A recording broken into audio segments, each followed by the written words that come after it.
diberitakan Pinto.co. Kirap obor api Pekan Olahraga Nasional ke-21 Aceh Sumut 2024 resmi dimulai dari Pulau Weh. Sumber api kirap ini diambil dari puncak pegunungan berapi Jaboy, Kota Sabang. Kepala Biro Administrasi Pimpinan Sekretariat Daerah Aceh, Akar Arafat, menyebut kirap obor api PON ke-21 akan melintasi 23 kabupaten kota di Tanah Rencong. Akar menyampaikan prosesi pengambilan api kirap dimulai pada pukul 7 pagi. Api diambil oleh ketua adat dan kejik setempat. Setelah dilakukan prosesi adat, api kirap tersebut diserahkan kepada kecik lalu diserahkan lagi kepada para camat yang ada di Kota Sabang. Obor api kirap PON 2024 tiba di Pelabuhan Ulele dengan kapal cepat pukul 12.30 siang. Kemudian obor api itu langsung diarak menuju Kabupaten Aceh Jaya. Di Aceh Jaya, pembawa obor api kirap akan dibagi menjadi 2 tim,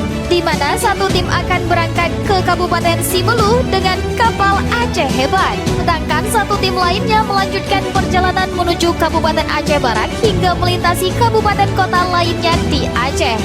Mau tahu berita terupdate tentang Aceh? Baca berita selengkapnya di Pinto.co.